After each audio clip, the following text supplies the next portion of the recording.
Hello, everyone, and welcome to Just a Bit Outside, presented by WaFd Bank. Join a best bank at wafdbank.com. I'm Michelle Ludtka, and we've got a great show for you this week, including a one-on-one with Sounders goalkeeper Stefan Frei, his thoughts on the current CBA status, plus why he wants his mom to publish a cookbook. We've also got all new trivia, and Aaron has his picks and against all odds. But to start things off, let's check in on this week's hot topics presented by WaFd Bank as our experts weigh in from the sidelines. Welcome in, guys, to Just a Bit Outside from the sidelines, getting your hot takes. So excited to welcome in, of course, Aaron Levine, as always, but Michael-Shawn Dugar from The Athletic and Jim Moore, the longtime wonderful Seattle sports journalist. Thanks for joining us today, guys, and yay, all Cougs. Yeah, thanks for having us, Michelle. Go Cougs. I love it. I'm outnumbered this week. I feel like Stanford football against the Cougs every time we play each year because we can't figure them out. All three of us, WSU alumni, very proud of that. I'm excited to get your guys' takes on our hot topics for the week. So let's dive right in. We got to talk about the Seahawks. Obviously, the season came to an abrupt end that none of us wanted to see last week. And as a result, we've seen some personnel changes earlier this week and a contract extension for GM John Schneider and offensive coordinator Brian Schottenheimer's time is up in Seattle. Your thoughts on these moves? Justified? Are you happy with them? What do you think? I'll jump in. I think I was very shocked to see Shotty, not to see Pete be fed up with Shotty, for Shotty to be fed up with Pete, because my understanding of the situation is that it went something like this. They sat down, as all coaches and OCs do at the end of the year. I'm like, hey, what's the plan for 2021? Brian said something to the effect of, so we're gonna try to throw it again, right? And Pete was like, well, no, that didn't go well. It was like, oh, well, if that's the case, I'm out. And it's like, cool, give me your key card and go home. Like something like that with, maybe a handshake, maybe some dap because it's a pandemic, so don't shake hands. But like, that's my kind of understanding of it. And that's pretty shocking because if you guys remember in 2018, when they started off 0-2, Pete sat Brian Schottenheimer down, was like, yo, we're going to run this ball. We're losing, run it. Shotty was like, cool. And they became the most run-heavy team since 2011. And they went back to the playoffs. So I would think that he's cool with like listening to the boss's demands in that way. But eventually, I guess he was just like, nah, I'm done with this whole outdated offense. That shocked me. Maybe Brian Schottenheimer spends more time on Twitter than we all think. Yeah, hearing from the fans. Wasn't he like liking tweets during one of the games this year? That was like, I think his wife runs the account, so like it wasn't like him, but like that threw me off for a second. I was like, man, he's multitasking like crazy right now. Well, I'll tell you, I was so surprised by it though, because I know that they struggled toward the end of the season, but it's still, you look at the season in the whole, they scored more points than any Seattle team in history. And I know that down the stretch, and it's so funny to me because you look back and you think, man, this team's not going to make the Super Bowl because of their defense. And as it turned out, they didn't make it to the Super Bowl because of their offense. It was just both of those sides of the ball were flip-flopped. And I thought Ken Norton should be fired earlier on in the season. Apparently, I was wrong about that. I've been wrong about a lot of things. I just don't understand. Michael, you're closer to the team than I am. Can Russell Wilson and Pete Carroll still coexist? Because I get a feeling that there's a disconnect, a growing disconnect there.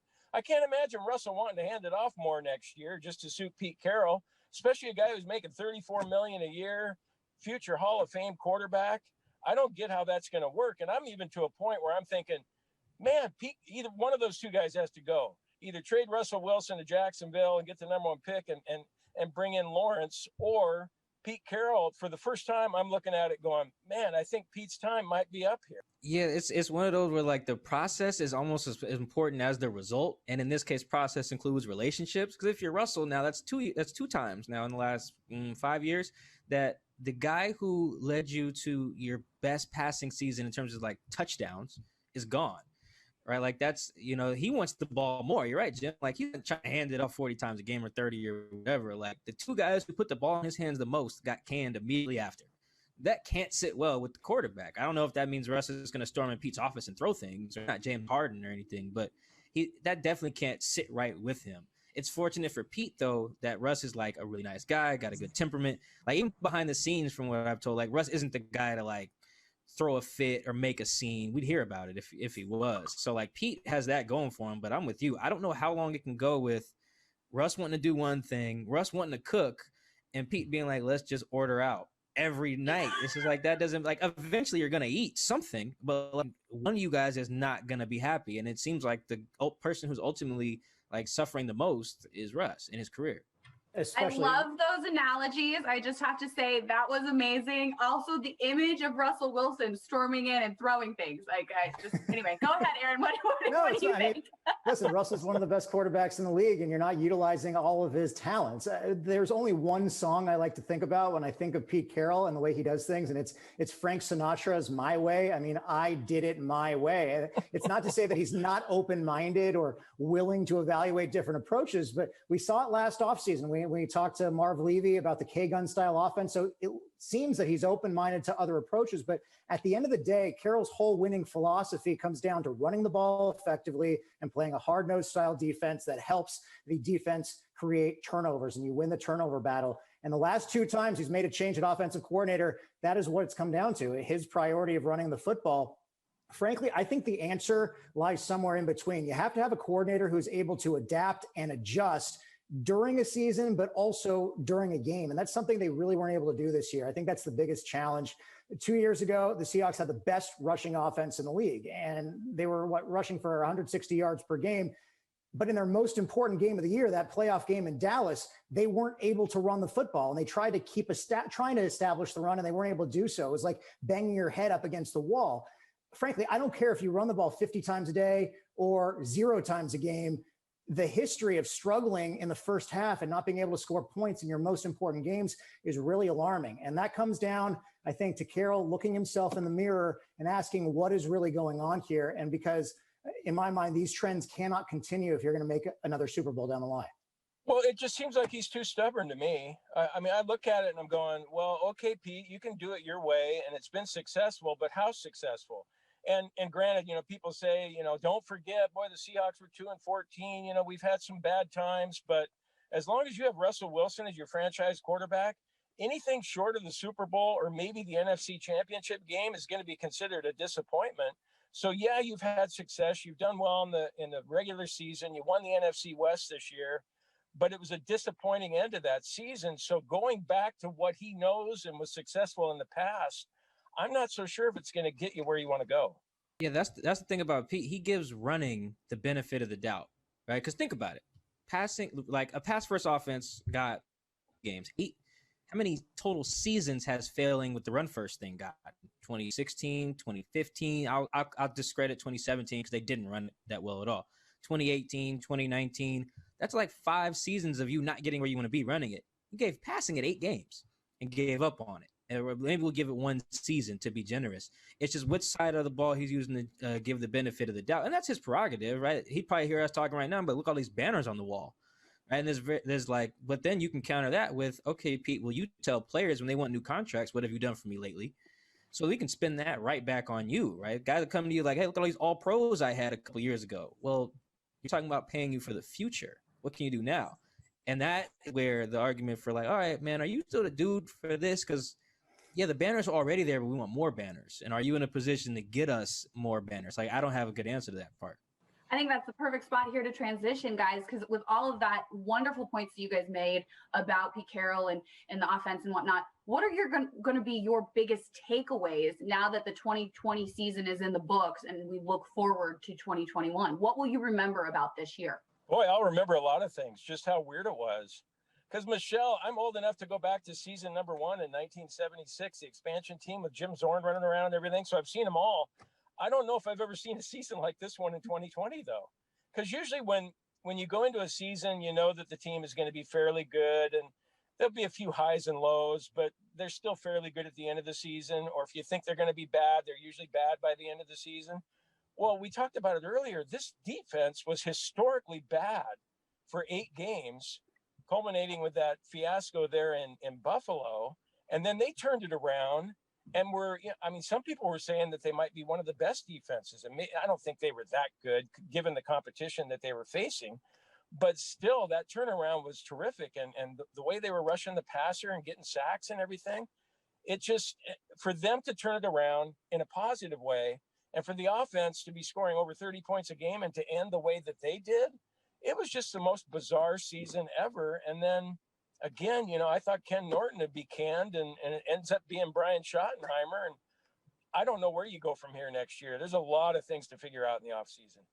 Regardless of who you played, winning games in the NFL is tough. And you finish 12-4 and you win the NFC West. You win your division, arguably the toughest division in football for the first time in 4 years. And yet your season comes to an end in the wild card round of the playoffs. It is a huge disappointment. You underperformed when it meant the most. And I think that's really going to be the lasting impression, because this season had so many fun moments, from stopping Cam Newton on the 1-yard line to picking Dak Prescott off in the end zone to end a game by Ryan Neal, to Carlos Dunlap making the sack of Kyler Murray in week 11, to the Minnesota incredible finish against them, stopping them on 4th and inches and then driving 94 yards down the field. That touchdown pass on 4th and goal to DK Metcalf in the rain. That was all great stuff. And so you finished 12-4, but at the end of the day, you underperformed when it came to the most important game. This feels like one of those tipping point seasons where, like, if they ended up being great and Russ wins like 2 more rings or something in his career, we'll probably look back at like 2020 when he first got to Cook as the tipping point in some regard. Although it seems like it's going to be a tipping point in the other way, where if in 3 years Carroll's gone, Russell's traded to who knows where, and they're rebuilding, and the Seahawks have like the first number 1 overall pick in like 2025, you're looking like, wow, where did things go wrong? And there's like some deep dive, maybe written by me, about where this all went wrong. And it starts with 2020, the year the Seahawks really didn't know who the hell they were. The year that, like, you could combine their first half offense with their second half defense and perhaps get the best team of all time.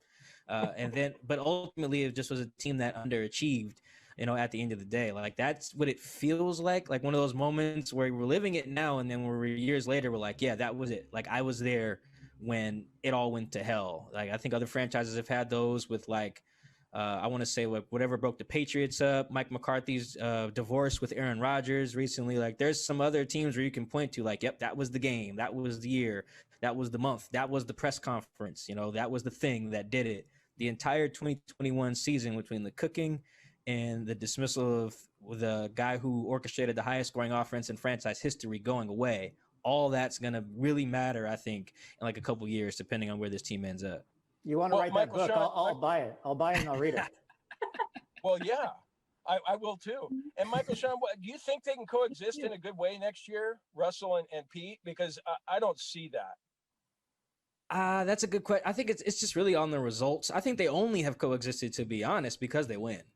Like, that's really it. Russell named his son Win. Like that shows you how much he cares about that one thing. So as long as they're doing that, then sure. But let's say next year they win 8 games, right? Then that's when you might get Russ turning that guy like, I'm out. Like, I'm out of here. How are they not on that same page, though? Russell Wilson names his son Win, and Pete Carroll names his book Win Forever. Like, they have to be on the same. You would think that's why I gave that kitchen analogy. I gave one on my podcast too. It was more back in the kitchen with like 3 people, Russ, Shoddy, and Pete Carroll. And let's say they're all guys in the kitchen and they all want pizza for dinner, but one guy wants Little Caesars, one wants Domino's, one wants Pizza Hut, and then they can't agree on the toppings, right? Someone's vegan, someone's vegetarian, and then someone wants the meat lovers, right? Eventually they're going to order pizza, right? But are the other 2 guys just going to be in the corner eating their slices, really upset?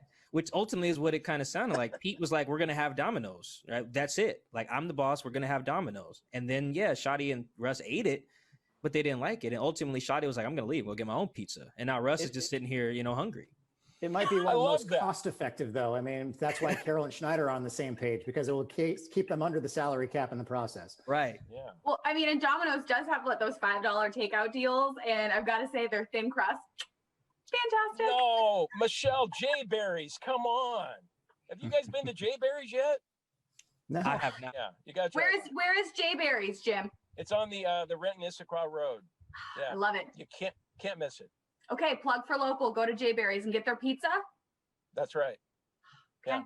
I like to pride myself on being a pizza connoisseur, so I'll add that one to the list. But guys, unfortunately, we are out of time. This was so much fun. I loved hearing all of your different sides of this. It was so great to dive into these topics. You have to promise me we'll come back and do this again, because I want Cougs on this show as much as possible. Well, thanks for having me, and go Cougs, Michelle. Definitely promise to do it again. Thank you, and go Cougs. Go Cougs. Next up on Just a Bit Outside, I had the chance to catch up with Sounders goalkeeper Stefan Frei for a candid conversation about so many things other than soccer. Take a listen. Joining me now is Sounders goalkeeper Stefan Frei. Steph, it's so great to see you. Happy New Year. How you been doing? I'm good. Happy New Year to you as well, Michelle. Thanks for having me. Can't complain. Trying to recharge the batteries, paint, spend some time with the family, and get ready for hopefully another season. Yeah, you mentioned painting, and there's that beautiful picture behind you there. How has your artwork been going this off season? Have you been able to put a lot of time into it? Yeah, you know, I had once our season was done. This was actually about a year ago. I started a painting for my mom for her living room, and I just had done the underpainting green most part, and then I just left it at that.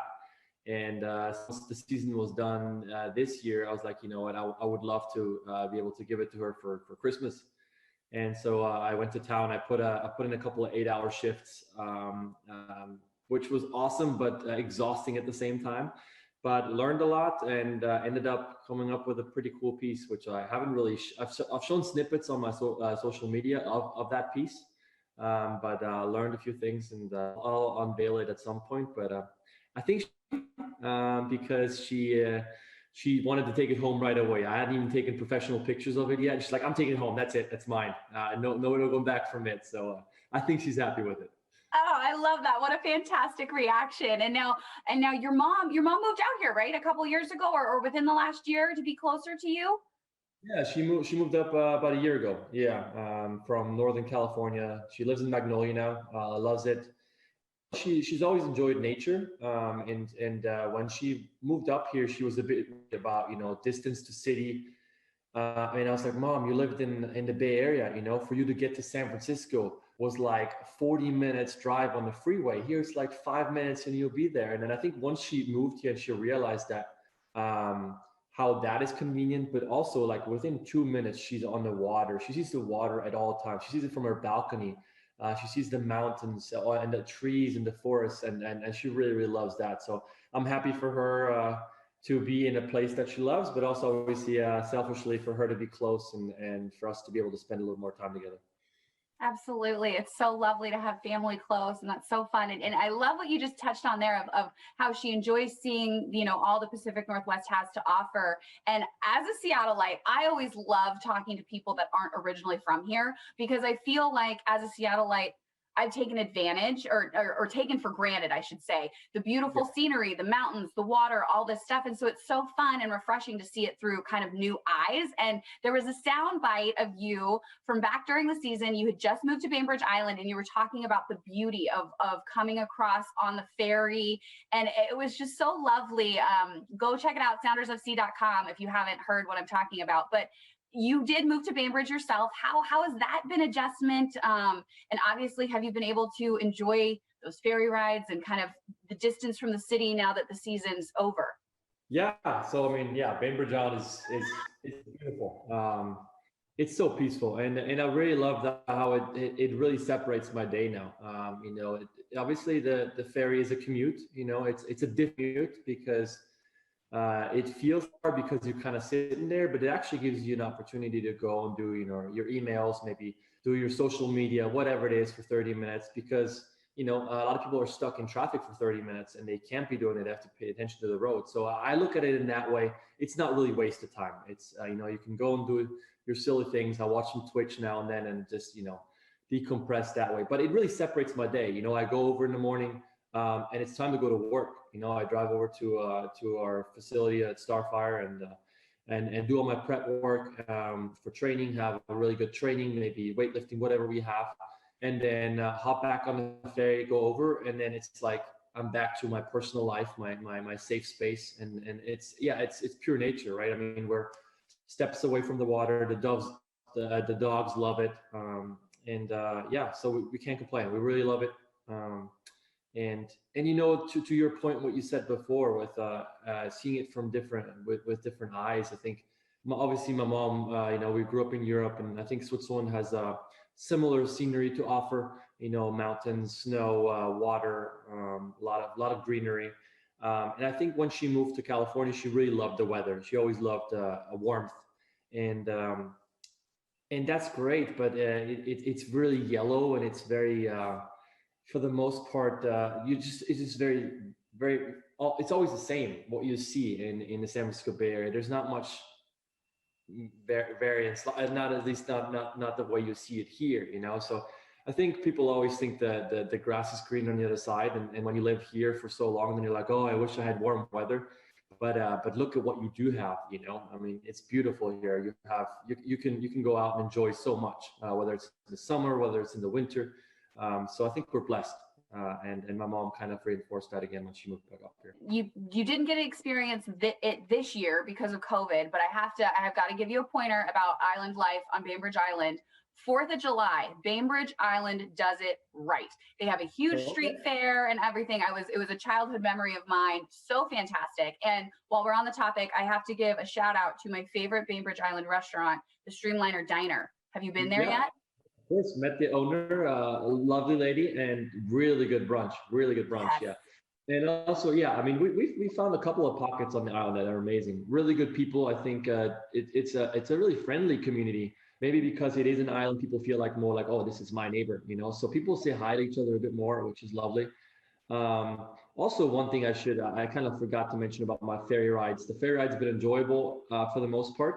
But highlights for sure.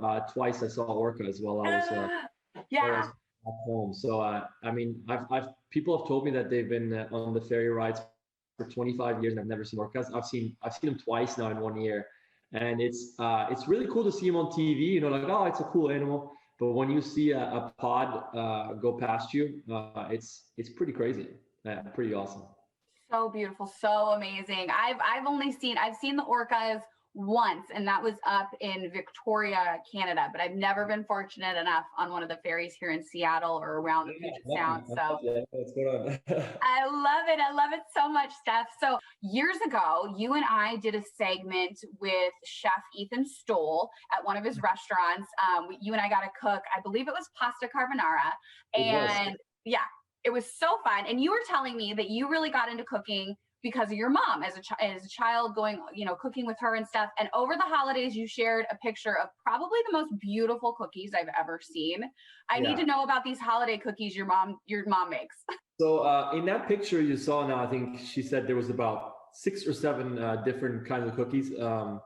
When we were kids, she would make double the amount because my brother and I would just go to town. But also she would make about 12 to 15 different cookies, and they're all different doughs for one. So you have to make every single one differently, different shapes, different techniques, everything. So it's a labor of love, and it starts about a month before you get to enjoy it really. And so it's. You know, someone made a negative comment on Twitter and said, oh, you shouldn't indulge in sugar and then have these feelings just from sugar. It's not really the eating of it, but it's the memories, right? Food connects us to good memories, and whether it's good food or bad food or whatever you want to call it, doesn't really matter. Mm-hmm. It reminds me of my childhood and how me and my brother would sneak into the storage room to go and sneak in a couple of cookies when my mom wasn't watching, you know, and no, I mean, they're amazing. We've pushed her so many times to at least make a cookbook, because I know, like, you know, opening up your own store would be just grueling, and it would be too difficult for her at this point in her life anyways. But I think a cookbook with recipes of all her amazing cookies that she's, you know, found through her life in Germany and Switzerland, but also like the way she's changed the recipes. You know, if I look at her cookbooks, they're all in German, but there's handwriting all over them where things have been changed. So those are all little secrets that she's learned along the way, and I think it would be awesome to turn it into an actual recipe book.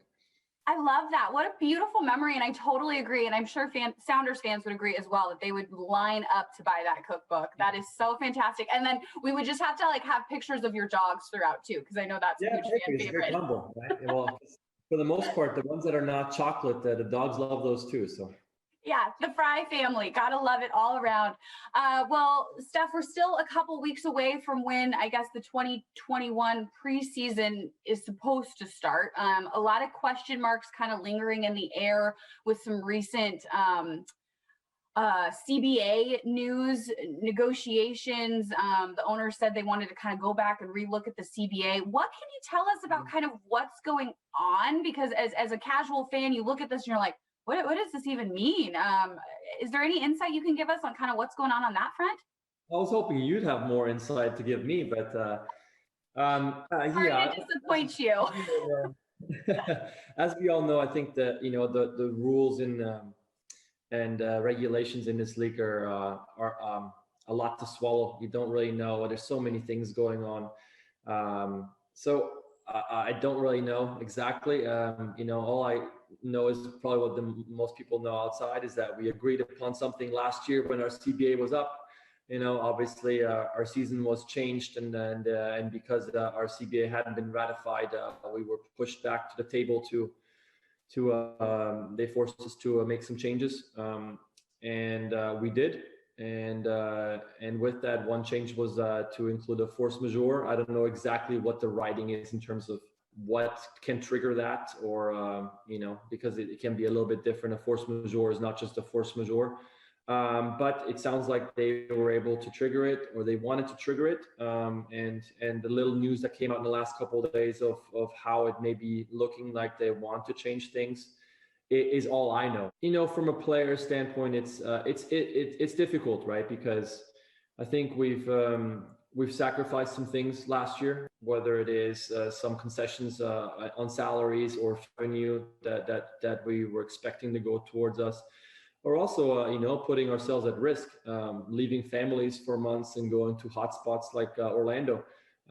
So we made some concessions there, and obviously they took a huge loss last year. That doesn't, I don't. It's not that I don't see, but sometimes these negotiations can be a bit difficult, right? You feel like you're just being used as a little a token or as a player, and it's important for them too. I understand, and as you see them, trying to bring in new talent and more players, I ask myself, why are we not taking care of the players that are already here and have helped build this league? I am one of those, so obviously my vote is on that side. But I hope that we can come to an agreement. Everybody wants to play football, soccer. The players, the fans want to see it, whether the fans can come into the stands yet or not. Obviously, we all want them to be there, but I think as last year was evident, it was good to have some kind of distraction for people, especially during difficult times, right? And sports is a form of entertainment, and if we cannot do it in person, then at least let's make sure we can do it on the TV and stay engaged with fans in another way. So I'm hopeful. That's all I can tell you. I think you hit the nail on the head. You guys are always a bright spot for me, for your fans, but especially last year. It's always so fun to watch you compete. Obviously, we wish we were in the stands, being able to cheer you on in person, but I'll take the TV any day if that means we get Sounders soccer. It's been last year's been eye-opening, because you've also had to kind of search what your place is, and what I arrived at early in the pandemic was that we're part of entertainment. And so if we can't entertain in person with people in the stadium, I asked myself, how can I still try to be entertaining? And especially in the beginning when we weren't even playing, that's when I got into streaming a little bit. I got into, giving people a little bit more insight into my life. And it was really fun. I wanted to do that. I am really itching though to get back to normal entertainment for me, because to be quite frank, I'm not a very outgoing person. I'm an introvert. I'm a crazy goalkeeper / artist introvert. It all kind of matches up. So it's not in my comfort zone to put myself out there, but I thought it was important to try to find ways to do so, because like I said, I think we are part of the entertainment industry, and people were starving for entertainment. And so it was important to try to find different ways. My conversation with Steph was just too good to cut it short, so if you'd like to hear the rest of it, just look for the link at justabitoutside.fox titled Episode 13 Extra. Now, no surprise, here our very own Aaron Levine remains undefeated as our trivia master. Will that still be the case this week? Let's find out in the latest On the Clock. We're now joined by Andrew Bailey and also a picture of Kyle Seager in the background and his Mariners calendar. How you doing, Andrew? I'm doing well. Give me your favorite sports moment that doesn't involve a team winning a championship. Doesn't involve a team winning a championship.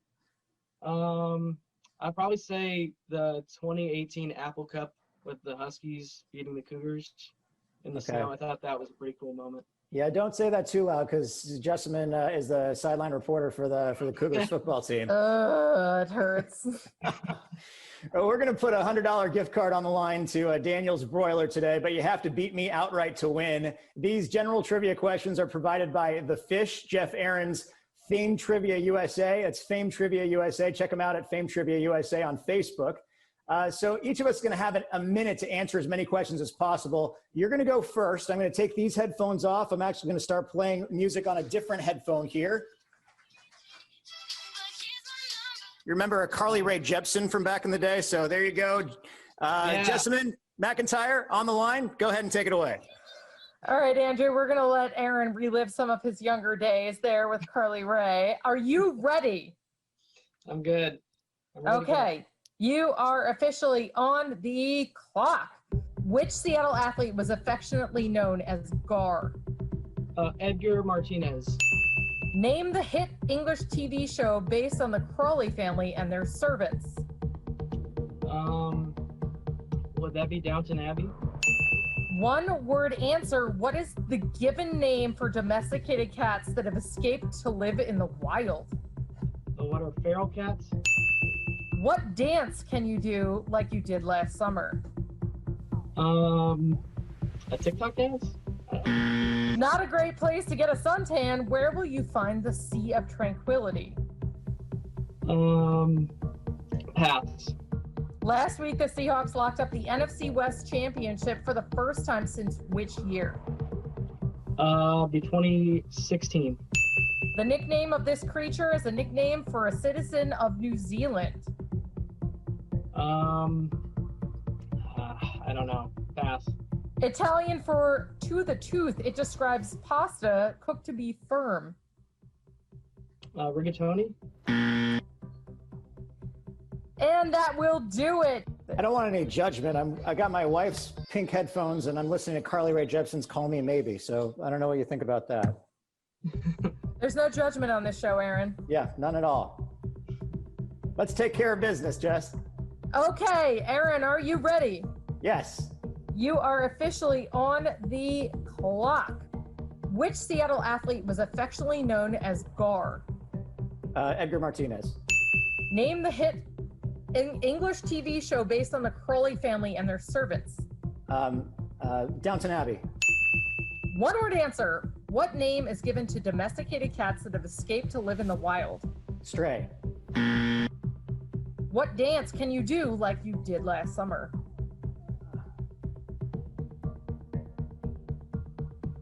Thanks again. Pass. Twist. Not a great place to get a suntan. Where will you find the Sea of Tranquility? The moon. Last week, the Seahawks locked up the NFC West for the first time since which year? 2016. The nickname for this creature is a nickname for a citizen of New Zealand. Pass. Kiwi. Kiwi. Italian for to the tooth. It described a pasta cooked to be firm. Al dente. Okay, Aaron, you once again come out on top. It depends whether you accepted ones after I said pass or not, right? I did. I accepted two after you said pass, but you were correct on both of them, so I counted them, but you still would have won. Well, great job, Andrew. That gave me a run for my money. Great game. Just for playing, we've got a Q13 FOX coffee mug for you. We're actually we're running out of coffee mugs, but we're going to get one in for you in the mail as soon as possible, okay? All right. Sounds good. Again, the answers: Edgar Martinez was known as Gar. Downton Abbey featured the Crawley family. Domesticated cats that escape into the wild are feral.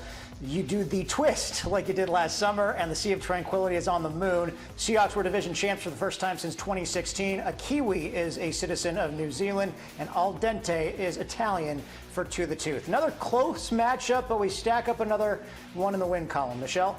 I'll take it, Aaron. I'll take all the wins, especially when you're leading the charge, because you don't want to see me do trivia. Now, if you at home want to take on Aaron and be a part of On the Clock, just head over to Twitter and send a note to Aaron at Q13 FOX for your chance to join us on the show. And speaking of Aaron, let's bring him in now. Now, Aaron, we did solid in 2020 with our picks, but how did we fare in the first week of 2021? Not exactly the way we wanted to start the new year, but we got a couple more weeks left in the playoffs to try and get back on track. Let's go over what happened last week. We went 2-3 because Ohio State had a rough time with Alabama on Monday night. In the NFL, we won with Washington taking the points against Tampa Bay. We lost with the Bears and the Bills. But how about the Browns and the outright win with a big win over the Steelers? So that makes us 30-21-1 this season. Here we go. This week, I'm taking the Packers -6.5 points. I like Buffalo to beat the Ravens. I will take the Browns just because of the momentum they have right now, +10 points. And I will take the Bucks +3 points against the Saints. Here's what we have avoided. We've avoided anything worse than a 2-3 record on a weekly basis. I'm thinking we're going to get back to a winning record this week. That's a win in my book, Aaron. I'll take it every time. Well, that does it for this episode of Just a Bit Outside, presented by WaFd Bank. Join a best bank. A huge thanks to Michael-Shawn, Jim, and Stefan for joining the show. For Aaron, Levine, and our entire production crew, I'm Michelle Ludtka. Thanks for hanging out with us. We'll see you same time, same spot next week.